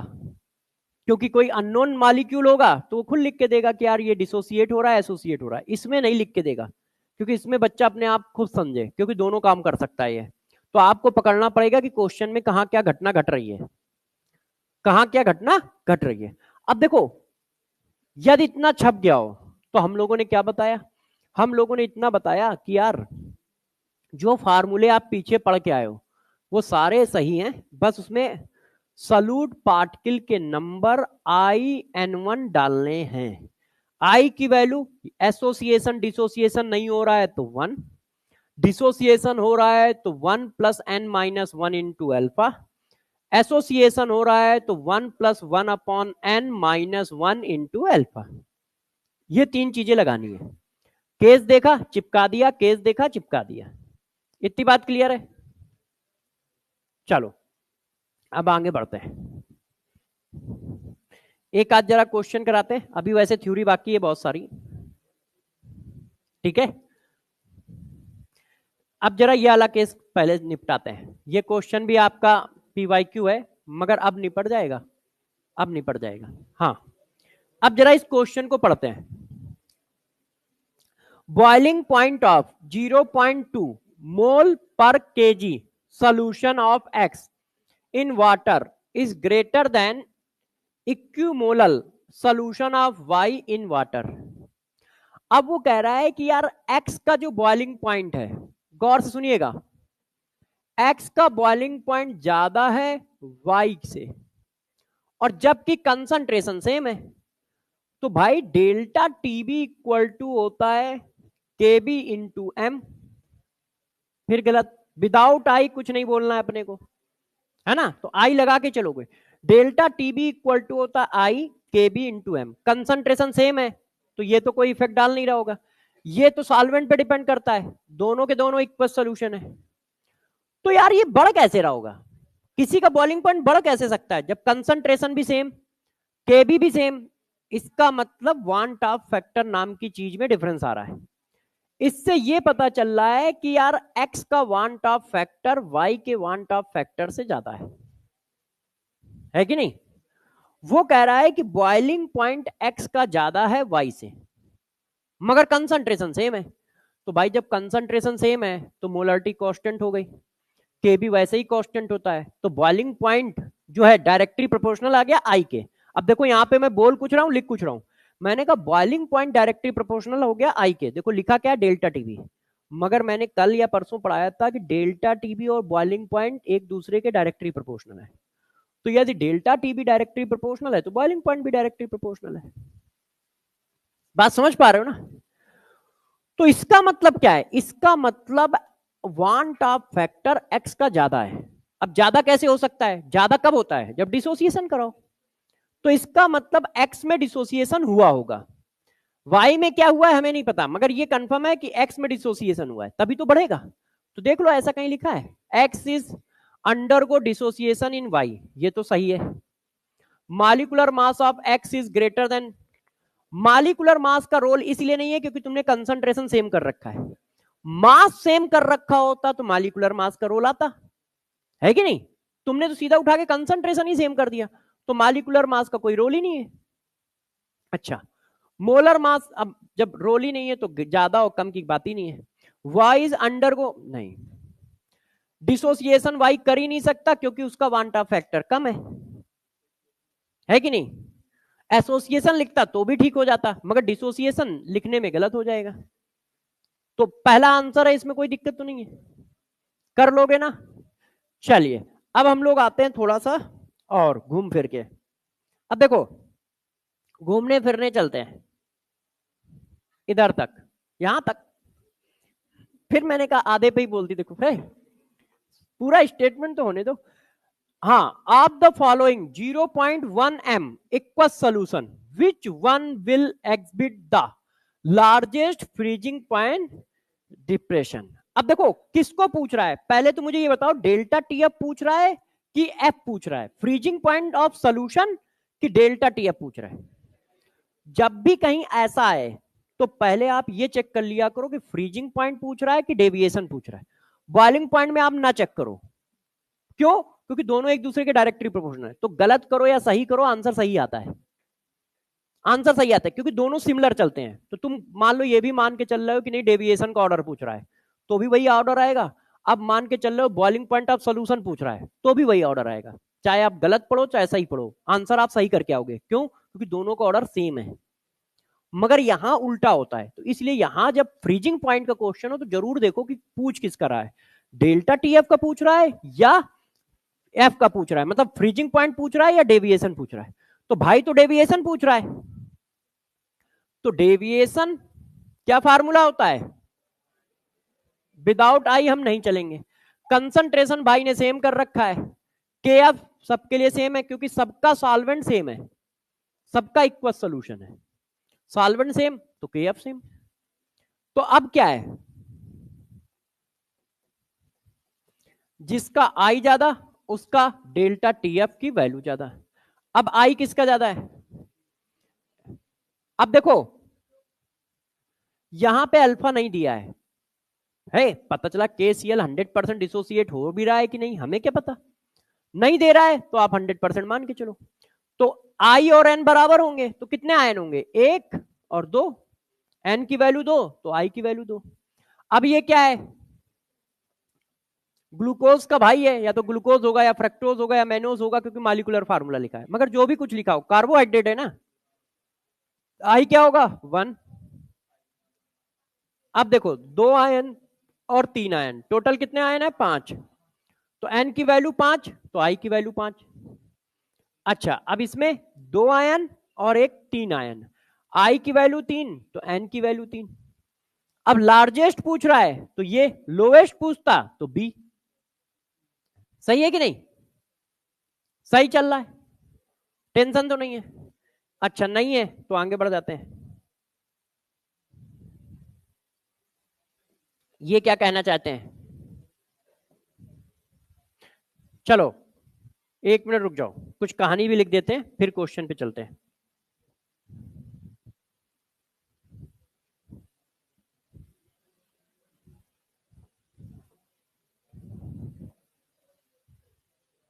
ओए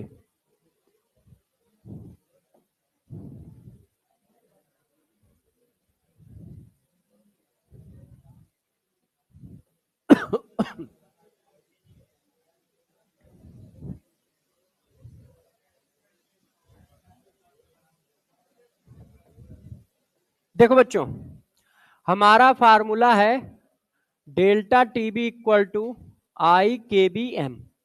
विदाउट आई फार्मूला नहीं लिखोगे, ये ध्यान रखना, ये छोड़ के चलना। इसी वजह से मैंने एक भी क्वेश्चन पहले नहीं कराया है, नहीं तो ये सारे क्वेश्चन हम लोग पहले भी कर सकते थे, मगर हम लोग कंफ्यूजन नहीं चाह रहे। तो ये बात ठीक है। अब दोनों में सिमिलरिटी देखते जाओ। देखिए ध्यान दीजिए, इधर आवाज नहीं करो भाई, डर लगेगा मुझे, अभी आवाज करने लगोगे कुछ सुनाई थोड़ी देता है मुझे आवाज होने पर। इमारत इतनी पुरानी है, कान खराब हो गए। देखो delta TB equal to boiling point of solution minus boiling point of solvent. Clear है? अच्छा, कोई दिक्कत तो नहीं है? अच्छा, यदि मैं ऐसा लिख दूं तो भी दिक्कत नहीं है, ये मैं पीछे पढ़ा के आया हूं। क्यों? ये कांस्टेंट होता है, यदि ये बढ़ रहा है तो इसका मतलब ये बढ़ रहा है कि नहीं? क्योंकि ये क्या है? कांस्टेंट। किसी भी प्योर लिक्विड का बॉइलिंग पॉइंट कांस्टेंट होता है, तो यहां तक हमें दिक्कत नहीं है। अब देखो इससे क्या समझ में आता है, डेल्टा टीबी आई के डायरेक्टली प्रोपोर्शनल है यदि के बी और एम कांस्टेंट हो, है कि नहीं भाई? तीन वेरिएबल हैं, आई के बी एम। के बी कांस्टेंट है, मगर यदि सोल्यूशन हो रहा है, दो सोल्यूशन की बात की जा रही है, तो हो सकता है दोनों का सॉल्वेंट अलग अलग हो, तो केबी भी तो एक वेरिएबल है जब आप कंपेयर कर रहे हो। देखो केबी और एम सेम है तो डायरेक्टली प्रोपोर्शनल है, तो बॉइलिंग पॉइंट ऑफ सोल्यूशन के भी क्या है? Directly proportional. यहां तक तो ठीक है, इसके डायरेक्टली प्रोपोर्शनल है, ये इसके डायरेक्टली प्रोपोर्शनल है, तो ये आपस में भी डायरेक्टली प्रोपोर्शनल है, क्योंकि ये पूछेगा या ये पूछेगा। अच्छा, अब मान लो कोई नहीं होगा तो हम लोग निकाल ही लेते हैं। अब जरा देखो एक और बात, या तो ये बनता है या ये बनता है। यदि के बी सेम है, मान लो कंसंट्रेशन अलग है मगर के बी सेम है, तो फिर ये हुआ। अब इसमें ये हुआ तो इसमें भी ये हुआ,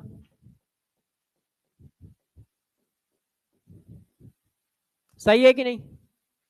है कि नहीं? कोई दिक्कत की बात नहीं है। अच्छा, कौन सी इक्विलिब्रियम इसमें बनी थी? अब मैं सारी मतलब मेन पॉइंट सारे एक जगह पे लिख दे रहा हूं। इक्विलिब्रियम कौन सी आई थी? सॉल्वेंट लिक्विड और सॉल्वेंट वेपर। वेपर भी किसकी बनी थी? सॉल्वेंट की। इनके बीच में इक्विलिब्रियम आई थी, ठीक है। केबी क्या है? केबी की value only depend upon nature of solvent. Clear है? अच्छा, अभी दूसरे पेज में जाएंगे मगर इसको भी थोड़ा भर देते हैं। अब देखो यहां पर delta T F equal to freezing point of. अच्छा, यहां पर मैं एक बार बता देता हूं, क्योंकि बैच नंबर 1 में था तो बच्चों ने पूछ लिया, तो मैंने कहा ठीक है यहां पे बता दूं, यहां बताया नहीं था। देखो मैंने लिखा है सोल्यूशन माइनस सॉल्वेंट, आप बुक देखते हो तो सॉल्वेंट माइनस सोल्यूशन लिखा होता है ना? वो दोनों ही सही है, क्योंकि डेल्टा टी एफ डिफरेंस है, तो डिफरेंस होने की वजह से आप ये लिखो या वो लिखो, दोनों सही है। मगर मैं ऐसा क्यों लिखता हूं उसके पीछे रीजन बता देता हूं, ठीक है। एक्चुअल में आप यहां पर सोल्यूशन माइनस सॉल्वेंट लिख रहे हो, यहां पे सॉल्वेंट माइनस सोल्यूशन लिखते हो, तो मैथमेटिकली जरा साइंस कम समझ में आती है, ये हिस्ट्री जैसा लगने लगता है। हर केस में अपनी अलग थ्योरी चिपकाए पड़े हो, हर केस में अपनी अलग थ्योरी चिपकाए पड़े हो।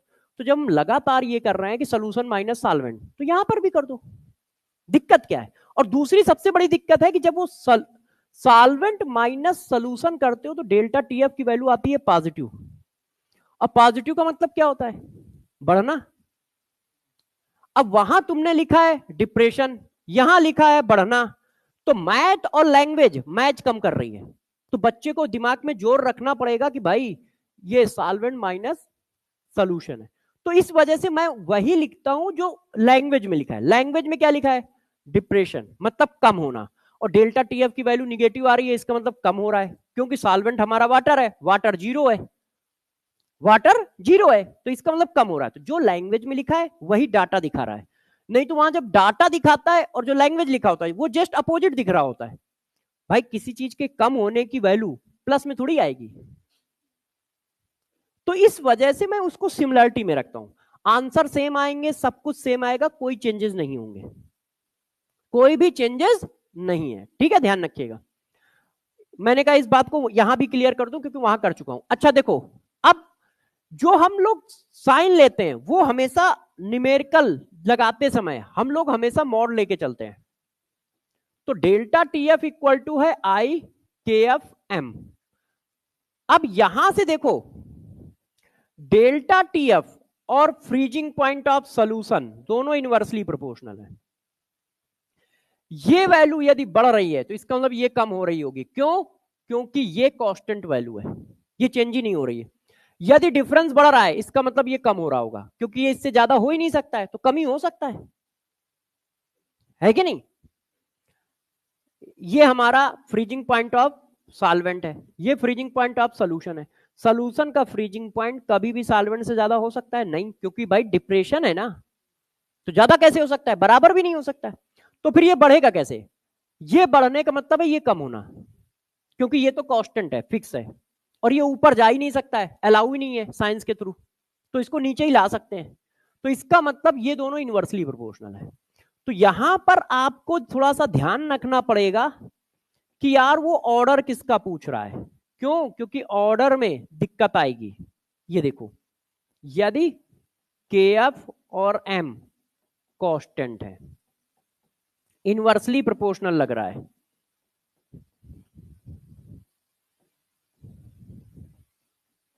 यदि सिर्फ के एफ कांस्टेंट है, कांस्टेंट है मतलब सेम है,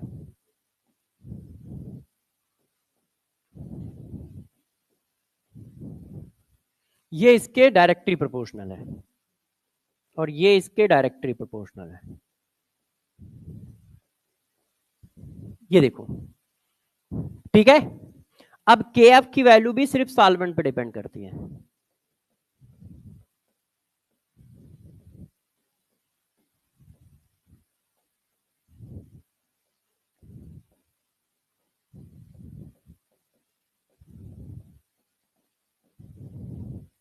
ये देखिए,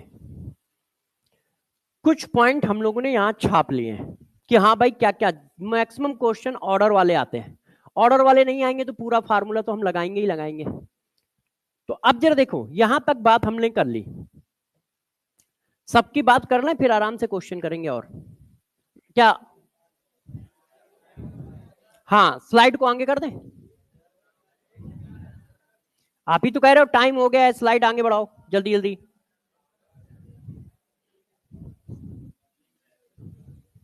लिख रहे थे तो अभी फिर लिख लेना। अब देखो, देखो भाई, बस 2 लाइनें लिख लेने दो। देखो ये, अब इसमें भी आई लग गया। अब यहां पे थोड़ा देखो गलती हो जाती है बच्चों से कभी कभी। देखो इधर भाई ध्यान दो सब लोग, जनता इधर ध्यान दो। देखिए,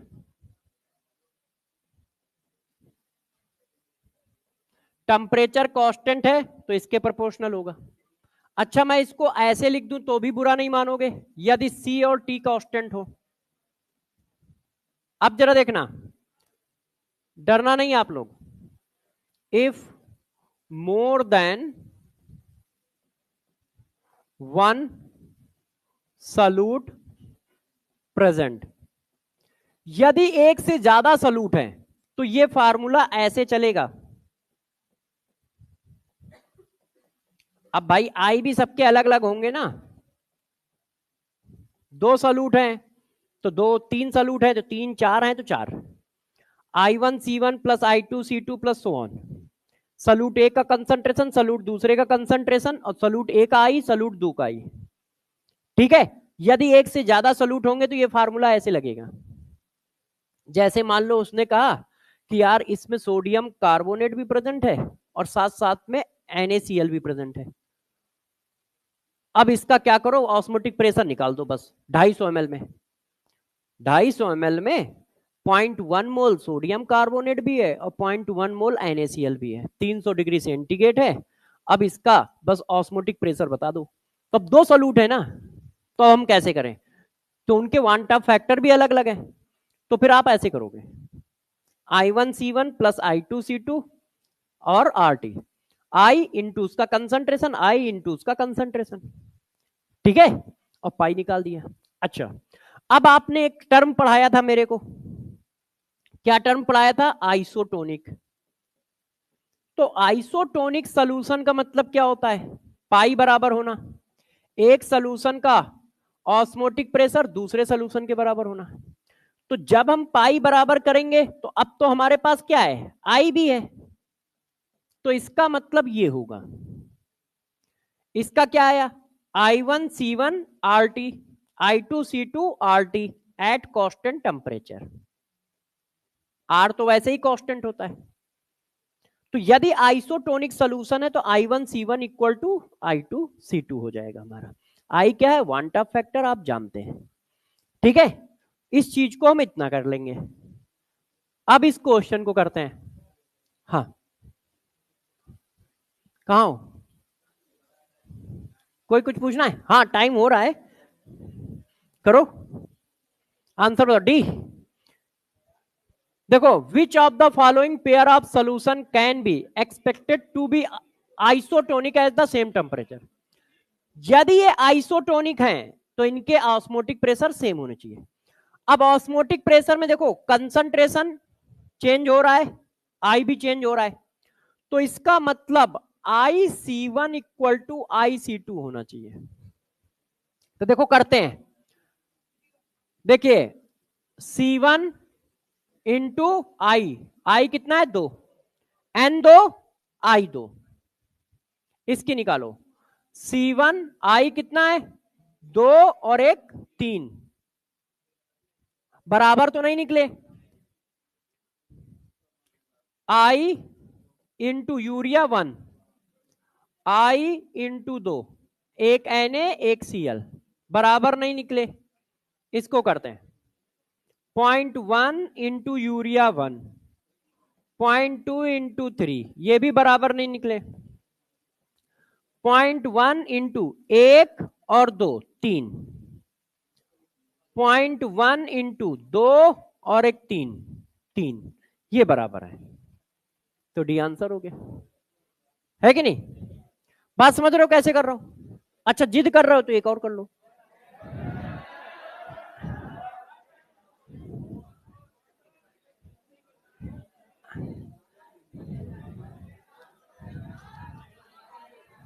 चलो,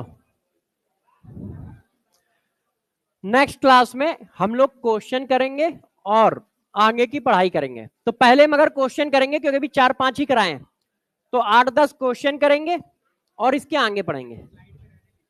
हाँ हाँ, ठीक है।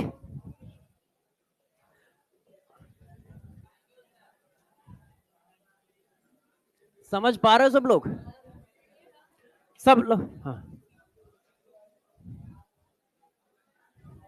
बस ठीक है। ठीक है, हाँ कर लो।